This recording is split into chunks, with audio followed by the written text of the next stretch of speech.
एक बार फिर से आप सभी का स्वागत है हमारे मैनिफेस्टो के 5वें एपिसोड में। कर्नल रण सिंह डूडी से हम लगातार बात कर रहे हैं कि उनकी मैनिफेस्टो, उनकी जो पार्टी है वो कैसे हमारे देश को आगे बढ़ाने में मदद करेगी, कैसे राष्ट्रहित के लिए काम कर सकती है, देश हित के लिए काम कर सकती है।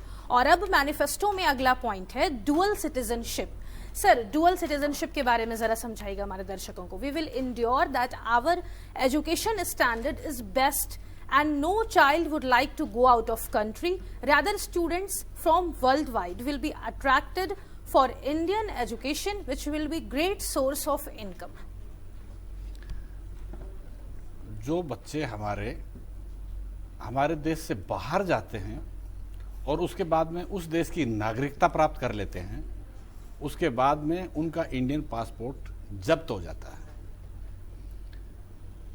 मेरा ऐसा मानना है कि अगर हमारे यहाँ एजुकेशन का स्टैंडर्ड बहुत हाई हो तो हमारे बच्चे ऑक्सफोर्ड हार्वर्ड जाएंगे नहीं, वहाँ नहीं जाएंगे तो वहाँ एक्सपोज नहीं होंगे, वहाँ की सर्विस नहीं करेंगे और वहीं नहीं रह जाएंगे। So education standard dual citizenship में काम आएगा, तो वो लोग बाहर कम जाना शुरू कर देंगे। बजाय इसके हमारे यहाँ एजुकेशन स्टैंडर्ड इतना हाई होना चाहिए कि विदेशों के लोग हमारे यहाँ पढ़ने आए, विदेशी मुद्रा हमारे यहाँ आए, वो बच्चे टैलेंटेड यहाँ हमारे लिए काम करें। It should be other way around.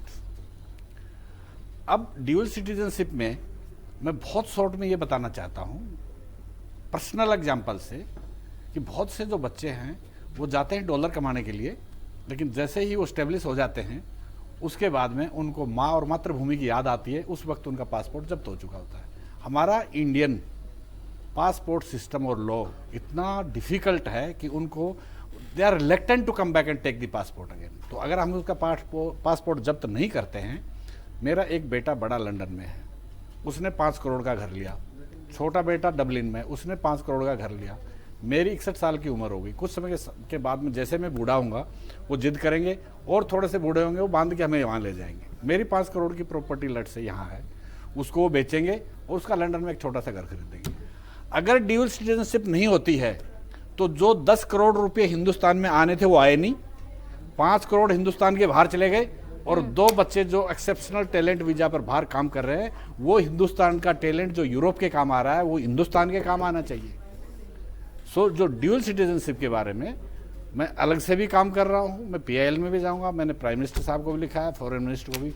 मैं ये चाहता हूँ कि एक कमेटी बने और उस कमेटी को डीपली स्टडी किया जाए कि हमारे लोग जब आना चाहें आ तो जाएं, लेकिन इससे क्राइम ना बढ़े और फाइनेंशियल इफेक्ट ना हो, उसके लिए कोई इफेक्टिव लॉ बनाई जाए।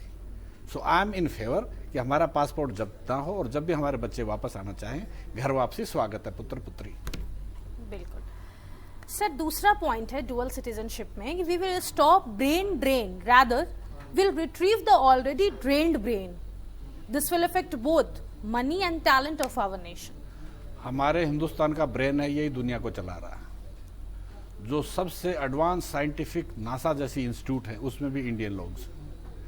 हमारे बच्चे बाहर उन्हीं को जॉब मिलती है जो टैलेंटेड होते हैं। तो जो लोग हमारे हिंदुस्तान से बाहर चले गए, जो हमारे देश का टैलेंट दूसरी डेवलप कंट्री यूज कर रहे हैं, हम उन्हें 3 गुना तनख्वाह पर वापस लाएंगे या एनी नेगोशिएबल, जिससे कि वो आ जाए खुश होकर के और आगे से वो ना जाए। इसके लिए हमारे शिक्षा का स्तर सुधारेंगे, पेट्रियोटिज्म की भावना भरेंगे, जिससे कि पहले गया हुआ ब्रेन तो वापस आ जाए, इसको रिट्रीवल ऑफ ब्रेन कहते हैं, और आगे से यहाँ का ब्रेन बाहर ना जाए, इसे के स्टॉप ऑफ ब्रेन ड्रेन कहते हैं। बिल्कुल सर, इसी के साथ हमारा अगला पॉइंट है लव फॉर इंडियन मनी, जो कि आपके सुपर पावर इंडिया पार्टी के मैनिफेस्टो में डुअल सिटीजनशिप के बाद दर्शाया गया है। अगर हम बात करें लव फॉर इंडियन मनी की या फिर हम सिर्फ इंडियन रुपीस की बात करें, तो पूरे विश्व में, पूरे ब्रह्मांड में इसका एक अलग ही महत्व है इंडियन रुपीस का। आपकी पार्टी इसको कैसे अलग बनाती है, हम एक्सप्लेन करेंगे। By virtue of motto our party to develop patriotism, we will try not to invest out of our country and every citizen will try to bring the money back to our country which had already been sent out of our country. ये एक बहुत interesting topic है। अगर law नहीं होगा तो लोग follow नहीं करेंगे और लोगों को फॉलो करने की भावना नहीं होगी तो लॉ इंप्लीमेंट नहीं होगा। हमारा देश कभी सोने की चिड़िया था, हमारी यहाँ से संपत्ति विदेशों में गई और वो वहाँ पर है। मैं दूसरी पार्टियों की तरह से ना कोई किसी को ब्लेम करता, ना कोई क्लेम करना चाहता, लेकिन हमारा बहुत सा पैसा स्विस बैंक में है या दूसरी कंट्रीज में इन्वेस्ट है। हम उन लोगों में पेट्रियोटिज्म और नेशनल करेक्टर के माध्यम से समझाएंगे कि retrieve that money, come back. जो पैसा हमारा यहाँ के डर और भय और कानून के फियर ऑफ इंडेफिनेट की वजह से लोगों ने बाहर रखा हुआ था, उनको भी समझा बुझा के वन टाइम उनको वेवर दे करके आप सिर्फ पैसा लिया है, हिंदुस्तान में आप पे कोई एक्शन नहीं होगा। तो इस प्रकार से we are going for a special drive to love the Indian money.